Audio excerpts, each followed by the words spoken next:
Mi nombre es Jesús de la Jara Cordero, soy médico internista del Hospital Revaliatim y estamos en el capítulo de neurología. Vamos a revisar ahora el tema de trastornos extrapiramidales que nos remite mayormente, ustedes saben, a la enfermedad de Parkinson, que es la enfermedad que vamos a hablar ahora. Les gusta preguntar a veces en el examen sobre todo lo que es la sintomatología y en la terapia, pues, ¿no? Tan conocida.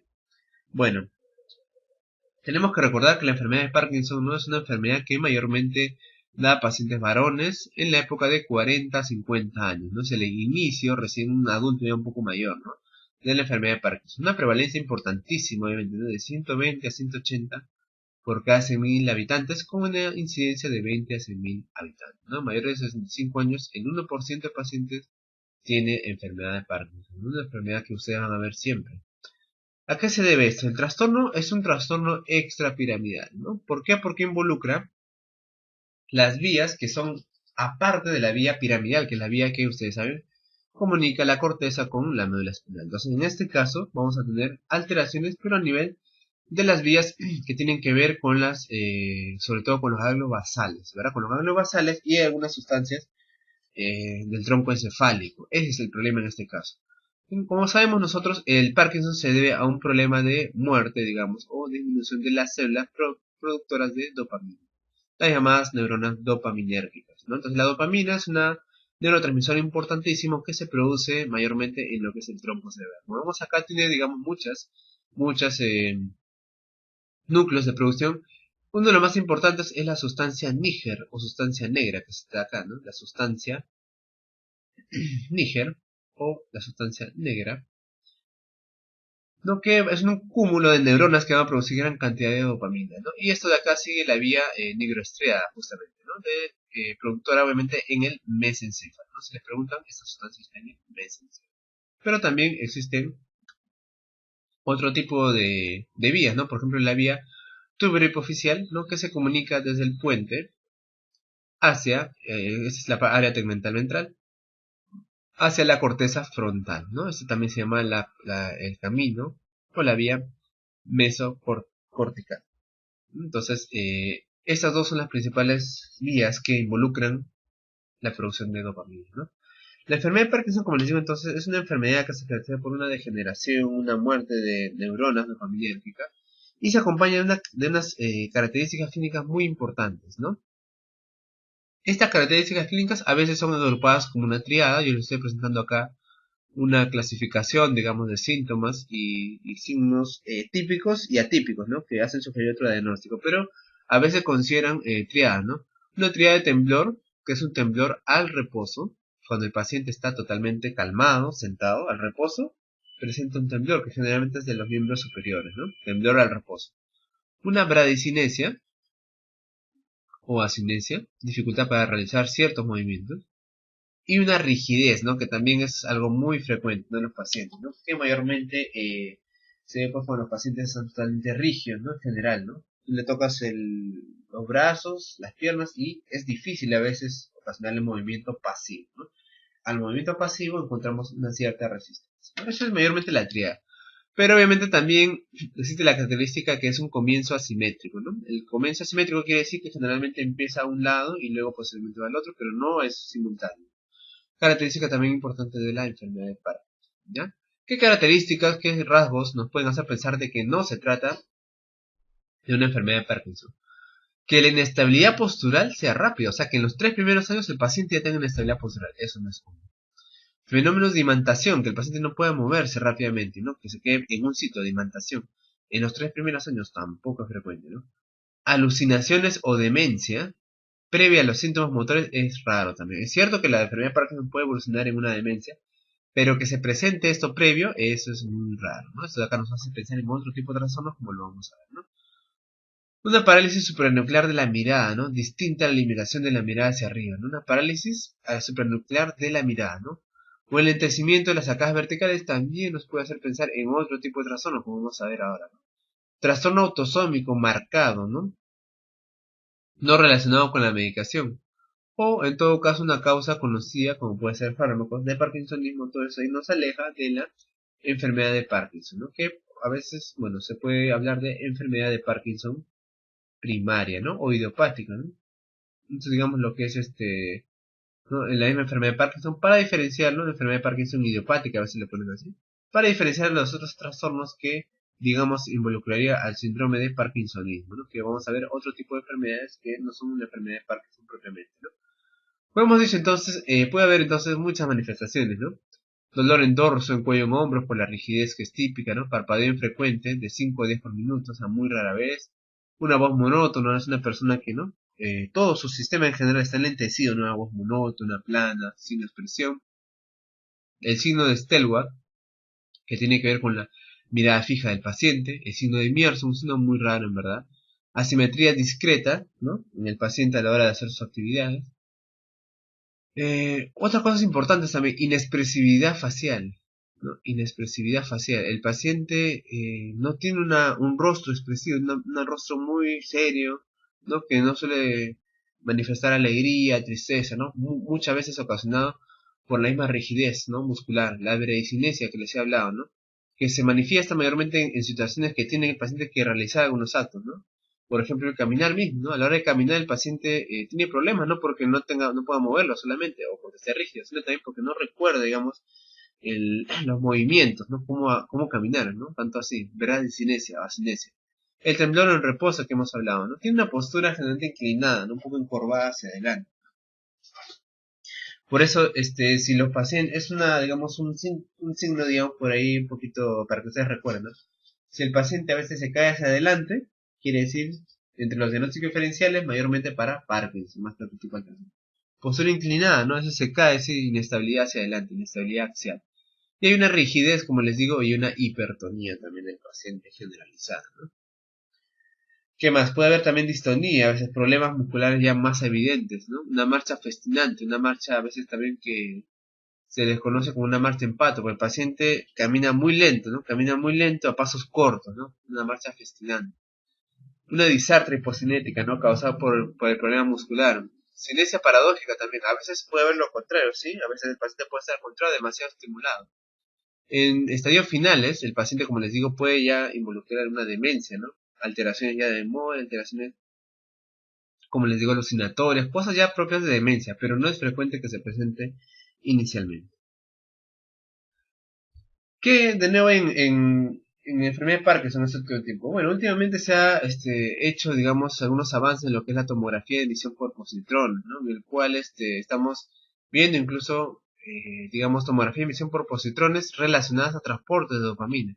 En algunos pacientes ya podemos identificar incluso qué zonas, digamos, ¿no? Están alteradas, en las cuales los transportadores de dopamina pueden estar incrementados por la deficiencia de dopamina que está en esos ganglios basales, ¿no? Y como ustedes ven acá en este aspecto, podemos ver que este paciente claramente tiene un déficit a nivel de los ganglios basales, ¿no? ¿De qué? De las sustancias dopaminérgicas.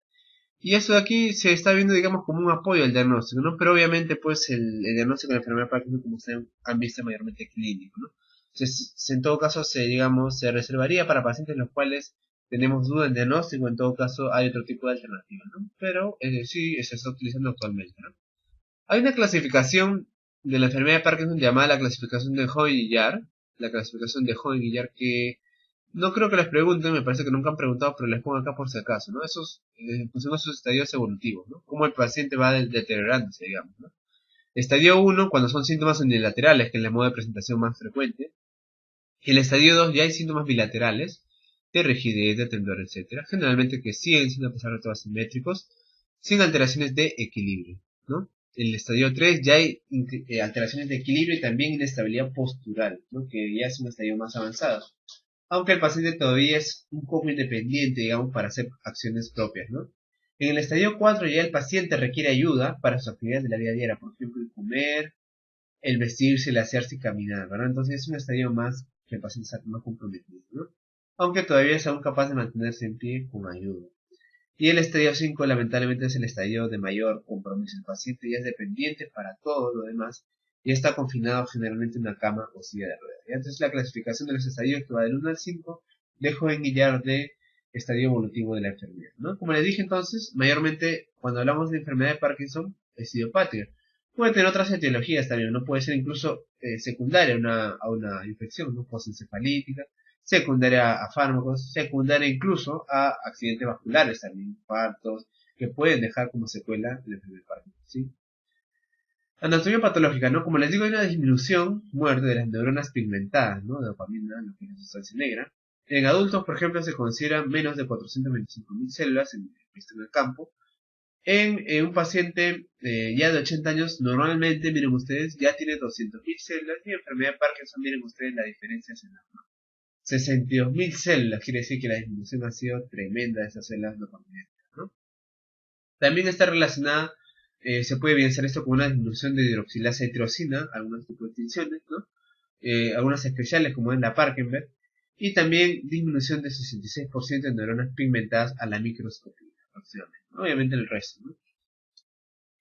Alteraciones pueden haberse en las sustancias reticulares mesencefálicas, obviamente que no siempre se ve porque el diagnóstico no siempre es pues, obviamente por anatomía patológica, pero se ha visto sí presencia de cuerpos de Lewy también en las sustancias que hemos, en las partes que hemos mencionado, y los cuerpos de Lewy pues son inclusiones, ¿no? Eosinofílicas,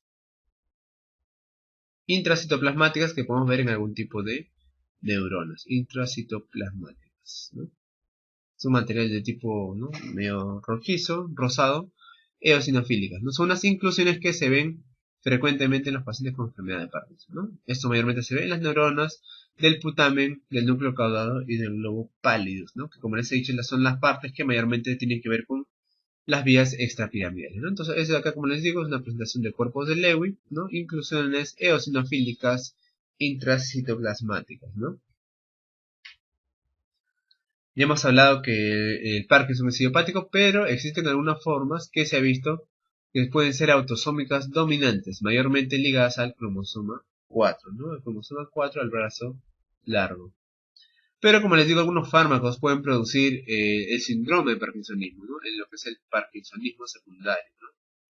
El Parkinsonismo secundario sí tenemos que recordar que hay algunos fármacos importantísimos. Entre ellos tenemos famosos los neurolépticos, ¿no? El haloperidol. Bueno, el haloperidol, ustedes saben pues que es un neuroléptico muy utilizado para trastornos de demencia, para trastornos sobre todo de lo que se llama síndrome confusional, ¿no? El delirium, que son trastornos agudos que lo van a ver ustedes cada rato en las salas de televisión. En esos pacientes utilizamos haloperidol y el haloperidol tiene como efecto adverso muy frecuente la presencia de parkinsonismo, ¿no? Eso puede dar un temblor al reposo muy similar a lo que es la enfermedad de Parkinson, ¿no? Otro tipo de neurolépticos, por supuesto, la risperidona, la olanzapina incluso, que es un neuroléptico, digamos, de última generación, atípico, también está relacionado a eso, ¿no? La clorpromacina, que es un poco más antiguo, y otro tipo de neurolépticos, ¿no? Obviamente los bloqueadores de la dopamina, por ejemplo la metoclopramida, ¿no? La metoclopramida, el mecanismo de acción es el nivel de los receptores dopaminérgicos, pero bloquea la dopamina también, y por lo tanto puede ocasionar un síndrome de Parkinson, ¿no? Ustedes saben que el paciente que se le pone metoclopramida puede ocasionar unas alteraciones neurológicas, ¿no? Temblor, yo que le puede asustar, pues ustedes siempre, bueno, avisar a los pacientes que la metoclopramida puede ocasionar ese tipo de problemas, ¿no? Hemos visto la metoclopramida que lo podemos usar en náuseas y también en migraña, ¿verdad? Y en algunos tipos de cefalea. Otros bloqueadores de dopamina, pero que utilizamos en vértigo y en ansiedad, sobre todo el sulpiride, ¿no? El sulpiride también puede ocasionar un Parkinson. Bloqueadores de canales de calcio en general, sí, flunarizina sobre todo, nifedipino, diltiazem y el verapamil, ¿no? Algunos antidepresivos como la fluoxetina, moduladores del estado de ánimo, moduladores del ánimo como el litio, antiarrítmicos como la amiodarona y algunos inmunosupresores, sobre todo la ciclosporina, ¿no? Utilizado como, digamos, última alternativa en algunos tipos de alteraciones inmunológicas, ¿no? Eh, el, el paciente, cuando nosotros tenemos un paciente con enfermedad de Parkinson, ¿no? Utilizamos generalmente la levodopa, ¿no?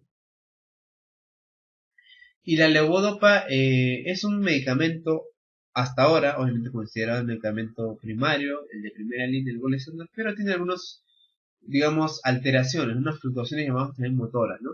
En el tratamiento. Cuando a veces el paciente se mejora, ¿no? Normal es esto, ¿no? Que mejore con el tratamiento. Pero a veces puede haber un deterioro de fin de dosis, ¿no? El paciente recibe su dosis y posteriormente se deteriora gravemente, ¿no? Se deterioro de fin de dosis. O en todo caso fenómenos de on-off que tiene que ver con el inicio y el fin de el tratamiento con levodopa. Son algunas alteraciones que podemos ver, ¿no? También la levodopa puede ocasionar algún tipo de alteraciones, ¿no? Como puede ser las discinesias. Las discinesias son lo contrario, obviamente, a lo que hemos visto en la enfermedad de Parkinson, ¿no? que se manifiesta mayormente como movimientos coriformes y posturas distónicas, ¿no? El paciente hace movimientos de corea, hace posturas muy molestosas que le ocasionan dolor intenso, distónica, comienzan y son más intensas donde comienza la enfermedad misma, obviamente, ¿no? Aparecen con los años de tratamiento y esto va a limitar la dosis de levodopa, ¿no? Es uno de los efectos adversos que se ve a veces en la ropa, ¿no? Mientras menor edad de inicio, a veces puede ocasionarse menor edad de inicio, es porque hay una mayor duración del tratamiento generalmente, o en todo caso utilizamos una dosis muy alta de levodopa, ¿no? Esto se da generalmente cuando hay un pico de dosis, ¿no? Por ahí con su momento de mejor efecto de levodopa. Matutinas, ¿sí? Es frecuente ver la distonía al despertar. Del periodo off, como les digo, al bajar la concentración de levodopa también, o en todo caso antes de cada dosis, ¿no? Existen también las disinesias bifásicas, ¿no? Que es antes y después de cada dosis. O sea, son disinesias obviamente muy diversas, ¿no? Como les digo, hay algunas que se presentan al pico de dosis, otra al pico y al fin de dosis, y otra solamente al fin de dosis. Son problemas frecuentes que ya más que todo se ven en la especialidad, ¿no? O sea, con un paciente que ya tiene mucho tiempo de tratamiento con levodopa, vamos a tener ese tipo de problemas que hay que saber cómo manejarlos, ¿no? El manejo de estas complicaciones motoras generalmente, como dice, es generalmente prolongar este efecto de la levodopa. ¿Cómo logramos esto? Reduciendo el intervalo, utilizando algunas formas de liberación retardada de la levodopa, o en todo caso combinándolo con algunos agonistas dopaminergicos, ¿no? También podríamos utilizar inhibidores de la COM, que ahora son poco utilizados porque también ellos llevan otros efectos adversos, ¿no? Para casos, por ejemplo, de la disinesia matutina, que se presenta en las mañanas, se recomienda dosis en la madrugada, o sea, en vez de darle en la mañana misma, en la madrugada, o presentaciones de liberación, como les digo, lenta en la noche. Si en caso se da el fenómeno de on-off, lo que hacemos es alejar la levodopa de las comidas. Si la disinesia se presenta en el pico de dosis, obviamente lo que tenemos que hacer es disminuir la dosis de levodopa porque el paciente está haciendo pues efectos adversos y tal vez con menos dosis el paciente pueda controlar. La levodopa entonces es una sustancia muy importante porque va a lograr, digamos, una liberación de dopamina, pero en el sistema nervioso central. Dopamina en el sistema nervioso central. Atraviesa la barrera hematocefálica y lo bueno es que tenemos que, digamos, aunarlo con la carbidopa o, en todo caso, benseracía. Esos compuestos me van a permitir disminuir disminuir la concentración de la levodopa, disminuir la concentración, digamos, de la levodopa en sangre, ¿no? ¿Para qué? Para que pueda pasar la barrera hematoencefálica y ahí recién desdoblarse por la acción de la decarboxilasa, ¿no? Entonces la acción de la carbidopa y la benseracía va a ser fundamentalmente inhibir esa decarboxilasa para evitar que la levodopa, estando en sangre, pues se libere y se convierte, ¿no? Entonces ven que la levodopa se debe convertir a dopa, a dopamina. Entonces esa conversión se disminuye, permitiendo que la levodopa alcance concentraciones altas en el sistema nervioso central, ¿ya? Entonces acá tenemos algunas presentaciones en Cinemet. Y la levodopa benseracía, el famoso Madopar, ¿no? El famoso Madopar, presentación de la levodopa benseracía, ¿no? También podemos utilizar, obviamente, combinaciones más, ¿no? Aparte de levodopa carbidopa con entecapona, otro tipo de compuestos que nos pueden ayudar a eso, ¿no? Se recomienda la levodopa ingerida con el estómago vacío, que incrementa la absorción, hacer el incremento de dosis lentamente, inclusive cada semana, ¿no? Recién aumentarle la dosis, ¿no? Los efectos adversos más comunes de la levodopa son las náuseas, las disinesias que hemos hablado, que sea náuseas, y la hipotensión ortostática, ¿no? ¿Cómo se llama? La entecapona, por ejemplo, justamente es el inhibidor de la COM, ¿no? De la catecol metiltransferasa, ¿no? Que también, digamos, está involucrada en el proceso de la enfermedad de Parkinson, tiene algún rol, pero actualmente no suele utilizarse mucho, ¿no? También tenemos el pramipexol, viene de 1 miligramo, que es un agonista dopaminérgico no ergolínico altamente específico para receptores fundamentalmente de 2, pero también lamentablemente para el T3, ¿no? Por el efecto a nivel puede ocasionar a veces psicosis, ¿no? El viperideno más bien es un anticolinérgico, vamos a verlo seguro en farmacología un poco, pero que me sirve un poquito para disminuir los efectos que puede tener la levodopa, ¿no? Es llamado atinetón, viene en inyectables y también en cápsulas de efecto retardado de 4 miligramos, ¿no? El problema obviamente es que ocasiona somnolencia y sedación, ¿no? El famoso viperideno, ¿no? Las complicaciones tardías del tratamiento pueden ocasionar depresión, insomnio, psicosis, hipotensión ortostática, como hemos hablado, constipación e incontinencia, ¿no? Complicaciones que se pueden manejar pues con tratamientos sintomáticos, ¿no? Las nuevas terapias para el Parkinson. Bueno, como les digo, la verdad es que a pesar de todo las nuevas terapias, siempre la levodopa se prefiere incluso a los agonistas dopaminérgicos. Es una droga que es tolerable por el paciente, genera efectos adversos, pero son efectos, digamos, no tan severos, y es muy tolerable, ¿no? Y también es muy eficaz también. Los pacientes casi todos, digamos, reciben bien con eso, ¿no? Se plantean también algunos tipos de intervenciones quirúrgicas, obviamente pues en pacientes ya que no responden al tratamiento, que en todo caso, ¿no? Pueden evaluar este tipo de tratamientos, ¿no? Mayormente tiene que ver con, digamos, secciones, interrupciones para disminuir, digamos, algunos tipos de, digamos, circuitos que patológicamente se vuelven muy activos, ¿no? En este caso, podemos desear talamotomías, palidotomías. También el trasplante neuronal a las células, pues a las zonas, obviamente, de mayor degeneración neuronal, con el uso de neuronas embrionarias se está utilizando e incluso estimulación cerebral profunda a alta frecuencia de estas zonas mayormente comprometidas, ¿no? Pero esto de acá obviamente está solamente de alternativa última, ¿no? Para el tratamiento de enfermedad de Parkinson. Vamos ahora a hablar de algunos trastornos extrapiramidales que no son de la enfermedad de Parkinson y que pudieran venir a tu pregunta. Vamos a ver cómo podemos diferenciarlos de la enfermedad de Parkinson. Por ejemplo, tenemos acá importante al temblor esencial, ¿no? Que digamos es uno de los más importantes. El temblor esencial es generalmente una edad de inicio muy amplia, de 10 a 80 años, casi siempre en una historia familiar, a diferencia de la enfermedad de Parkinson. La frecuencia del temblor en cuanto a intensidad es de 5 a 10, la verdad es que no mucha diferencia con la enfermedad de Parkinson. La característica del temblor, el temblor esencial es postural, ¿no? Es postural y generalmente relacionado a la flexión-extensión. El paciente con enfermedad de Parkinson tiembla al reposo. En cambio, el otro, el temblor esencial, es postural. Y el postural tiene que ver con cambios de posición. El paciente al estirar la mano, por ejemplo, quiere alcanzar algo y tiembla, ¿no? Al alcanzar una cosa, quiere agarrar algo, tiembla. Ese es un temblor postural que tiene que ver con las diferentes posturas. En cambio, el enfermedad de Parkinson es un temblor que se da al reposo. Importante. El reposo aumenta, como les digo, la enfermedad de Parkinson el temblor. En cambio, lo disminuye en el temblor esencial, ¿no? La acción lo disminuye en la enfermedad de Parkinson, al contrario del temblor esencial, ¿no? La concentración mental lo disminuye, en cambio lo aumenta en el temblor esencial. O sea, la persona cuando le piensa hacer algo, un tipo de operación, o que piense en algo, que se concentre, eso va a disminuir la enfermedad de Parkinson, pero va a aumentar el temblor en el temblor esencial, ¿no?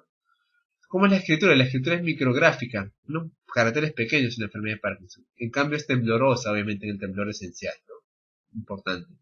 El caminar aumenta el temblor en la enfermedad de Parkinson, lo disminuye en el temblor esencial. El caminar. El alcohol lo disminuye en el temblor esencial. Muy demostrado. El temblor suele ser simétrico en el temblor esencial, a diferencia de la enfermedad de Parkinson. Entonces, con esas características, nosotros, un paciente que se le viene en el examen, un temblor al movimiento, al realizar algunas acciones, temblor esencial. Luego tenemos algunos tipos de enfermedades, como les digo, relacionadas también a lo que es el parkinsonismo. Tenemos acá, por ejemplo, la parálisis supranuclear progresiva, ¿no? Es una enfermedad también llamada, descubierta por Steele Richardson Oslewski, mayormente en varones, y está relacionada a veces a alteraciones en el cromosoma 17, ¿no? Es una enfermedad que, a diferencia, bueno, similar a la enfermedad de Parkinson, pero es un curso mayormente progresivo, un poco más digamos, con mayor deterioro. No es una enfermedad con generalmente mal pronóstico. Y obviamente lo que la diferencia es la poca respuesta de la levodopa, ¿no? Por eso esta enfermedad obviamente es una enfermedad que, si bien podemos identificarla, pero el tratamiento, el pronóstico del paciente en general es malo, ¿no? Una parálisis supranuclear progresiva. Y algunas diferencias que podemos encontrar, sobre todo la presencia de oftalmoplegia supranuclear. Es una parálisis de la mirada, sobre todo vertical, sobre todo hacia arriba, ¿no? Que puede no aparecer hasta etapas avanzadas de la enfermedad, pero obviamente su aparición de una oftalmoplegia ya pues le hace pensar que no se trata de enfermedad de Parkinson, sino de, sobre todo, una parálisis supranuclear progresiva. ¿Qué otra característica? La parálisis pseudovulvar, que va a ocasionar una marcha inestable con caídas fáciles, ¿ya? Entonces, esta es una enfermedad, digamos, que compromete bastante la parte no parece pseudovulvar y ocasiona bastantes alteraciones a nivel cervicales y dorsales. Esto va a ocasionar también una marcha inestable y caídas fáciles, ¿ya? Esto acá es digamos, una característica de los jóvenes. Un examen de parálisis supranuclear progresiva. El paciente tiene caídas frecuentes, ¿ya? A diferencia de la enfermedad de Parkinson. Y un rasgo, digamos, un poco extraño es que esta caída pues es hacia atrás, ¿no? Algo, digamos, típico. Entonces por ahí si les preguntan, un paciente que se cae hacia atrás, frecuentemente parálisis supranuclear progresiva. Se cae hacia adelante, como hemos hablado, enfermedad de Parkinson, ¿ya? Es un parkinsonismo rígido, asinético. Puede haber también una distonía axial, sobre todo cervical, como les he explicado, que ocasiona mayormente las caídas hacia atrás. Alteraciones cognitivas, prototipo de la llamada demencia, es una demencia subcortical. Y conceptuales también que tienen que ver con afectaciones en el lóbulo frontal, ¿no? Puede ocasionar apatía, depresión y bradifrenia. Además, el paciente puede tener ecolalia y ecopraxia, pero que son pocos frecuentes, ¿no? Entonces, mayormente este tipo de parálisis supranuclear progresiva es un problema más que todo, como dice Martin, estable, disartria, rigidez, ¿no? Tal vez el temblor no tiene acá una importancia tan grande, ¿no? La enfermedad de cuerpos de Lewy difuso, que también es otro tipo de, ¿no? También llamada demencia con cuerpos de Lewy, también es una enfermedad que tiene poca respuesta, poca eficacia a la levodopa, pero sí se puede utilizar todavía, ¿no? Todavía se considera en el algoritmo de tratamiento, ¿no? Y aparte la enfermedad de cuerpos de Lewy, como su mismo nombre lo dice, presenta también grados, digamos, un poco avanzados de demencia, ¿no? Cosa que no es tan frecuente en la enfermedad de Parkinson, ¿no? Tenemos que tratar el déficit cognitivo, ¿no? Que puede ser tratado con donepezilo, y también da un cierto grado de alucinaciones, ¿no? Que puede ser tratado pues con algún tipo de antipsicótico como el haloperidol, ¿no? Es la enfermedad del cuerpo de Lewy, ¿no? Entonces, ¿qué características tiene este? Como les digo, importancia que tiene un deterioro cognitivo progresivo, que a veces puede tener fluctuaciones, ¿no? Que puede ser casi siempre de minutos a horas, alteraciones de memoria y orientación, afasia, apraxia, como les digo, síntomas, ¿no? Que son más que todo de predominio frontales, ¿no? Poca atención, lentitud del pensamiento, déficit ejecutivo. O sea, son síntomas que ya tienen un poco más que ver con síntomas demenciales, ¿no? ¿Existe parkinsonismo? Sí, pero predominio de rigidez también, ¿no? Rigidez, que es, acá en este caso suele ser simétrico, a diferencia de Parkinson, y tiene una mala respuesta al levodopa, ¿no? Lamentablemente. Se acompaña de rasgos psicóticos, sobre todo alucinaciones visuales, ideación paranoide, la persona piensa que le están haciendo algo, que le quieren hacer daño. Hipersensibilidad a los neurolépticos que aumenta significativamente la mortalidad. Y otros síntomas comunes pueden ser caídas de causa incierta, como les he hablado a veces, sacudidas mionclónicas ocasionales y trastornos de conducta durante el sueño REM. Otro tipo de trastornos son las llamadas atrofias multisistémicas o también llamadas degeneraciones nigrostriadas. Es un conjunto de, digamos, entidades que se han agrupado bajo el nombre de atrofia multisistémica, que eran conocidas como la degeneración nigrostriada, la zona justo pues, ¿no? de producción de dopamina. Otra enfermedad conocida es la atrofia olivo-cerebelosa y el síndrome también de Shay-Drager, ¿no? Muy importante. Las características que acá podemos diferenciar, digamos, con, con, este, con la enfermedad de Parkinson es que a veces ese tipo de alteraciones tiene un poco de predominancia de síntomas a veces autonómicos, ¿no? Entonces presenta rigidez y asinesia, ¿no? Temblor postural, no tanto de reposo, a diferencia de la enfermedad de Parkinson. Distonía craneocervical asociada a anterocolis. Disarta temblorosa de atenuante y una escasa respuesta al levodopa también, ¿no? Suele existir solo en 30% de los pacientes y habitualmente es pasajero. O sea, puede responder este tipo de Shy Dryer, sí, inicialmente responde, pero lamentablemente después ya no. Inestabilidad postural suele ser precoz, aunque raramente con caídas recurrentes, ¿no? Al contrario de lo que sucede con la parálisis supranuclear progresiva, ¿no? Entonces, tenemos un paciente que tenemos síntomas de rigidez, temblor postural, y además a veces síntomas autonómicos, podemos pensar en enfermedad de Shay-Drager, ¿ya? Entonces con esto hemos revisado los trastornos del movimiento extrapiramidales.